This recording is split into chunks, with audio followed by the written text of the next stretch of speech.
Tudo bem, pessoal? Sou Rodrigo Falcão. No episódio de hoje a gente vai falar por que o esporte mobiliza tanto as pessoas.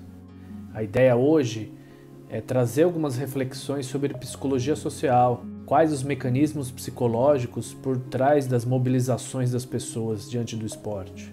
O esporte é um fenômeno cultural, social, que está presente em todas as etnias e em todos os lugares do mundo. A FIFA tem mais afiliados do que a própria ONU, por exemplo. Bilhões de pessoas em todo o planeta assistem aos Jogos Olímpicos, assistem à Copa do Mundo de Futebol, assistem às finais da NBA, assistem à final do futebol americano, o Super Bowl.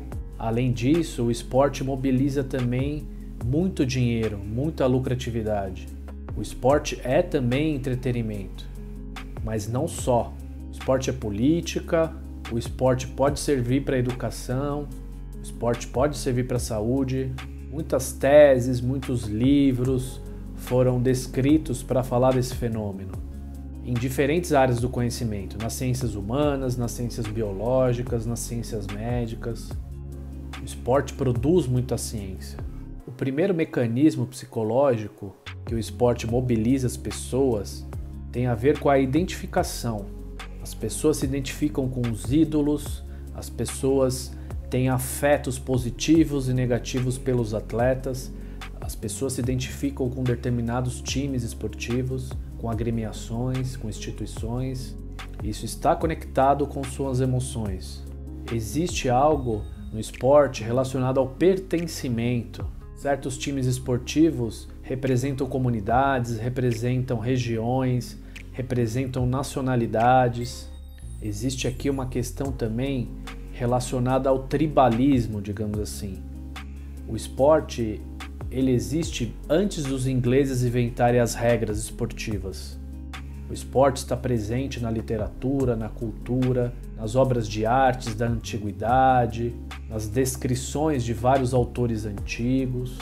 Existem jogos em tribos indígenas, existem jogos em todos os tipos de etnias e povos mais antigos. Com a globalização, com as guerras no passado, isso de alguma forma também trouxe para os dias de hoje a rivalidade. É comum em todo o mundo times de futebol, por exemplo, identificados com alguma religião ou fundados por algum religioso, por exemplo. Isso é um caldeirão para diferentes tipos de mobilizações políticas. O esporte cabe todo mundo. O esporte é democrático. Cabe em homens, mulheres, crianças, idosos, pessoas portadoras de necessidades especiais, pessoas de diferentes biotipos, diferentes origens. Um outro elemento importante de mobilização, o esporte está relacionado ao poder, à competitividade, com a força, com a resistência, com a combatividade. Alguns estudiosos dizem que o esporte é um canalizador da agressividade.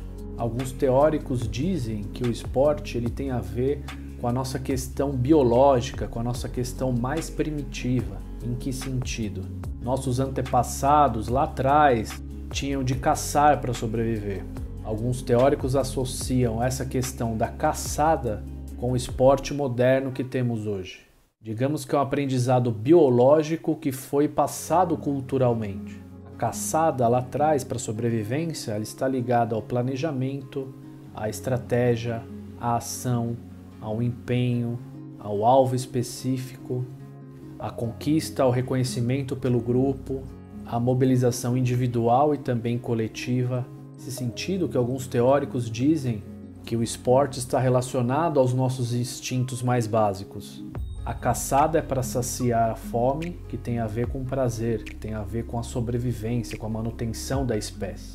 Todas as funções psicológicas e emocionais básicas estão no esporte.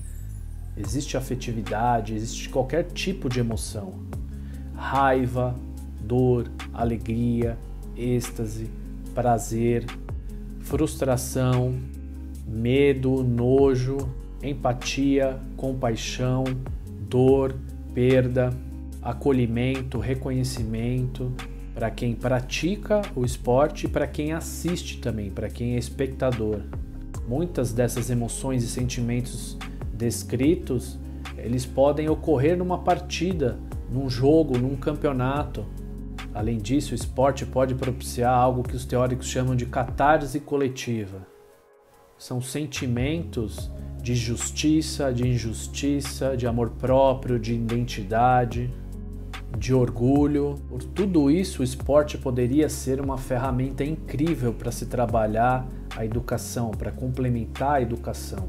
Para o lado negativo, o esporte pode ser totalmente alienante, pode ser negacionista, pode contribuir com várias mazelas sociais, com exclusão, com racismo, com xenofobia, com fanatismo, com violência. No momento que eu gravo esse episódio, nós estamos vivendo uma pandemia. Falta pouco menos de 60 dias para os Jogos Olímpicos do Japão. Vários cientistas estão dizendo que realizar os Jogos Olímpicos no Japão poderá gerar um problema de saúde pública, não só para os moradores do Japão, mas parece que até o momento as autoridades não estão tão preocupadas com isso. Querem realizar os Jogos de qualquer maneira, querem viabilizar os lucros que os Jogos trarão. A história está repleta de exemplos positivos e negativos sobre o esporte. Ele não é um fenômeno imaculado, também não é o salvador do mundo.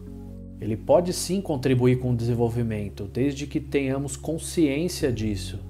Gostou do conteúdo? Se gostou, curta, compartilha com os amigos, um abraço e até a próxima.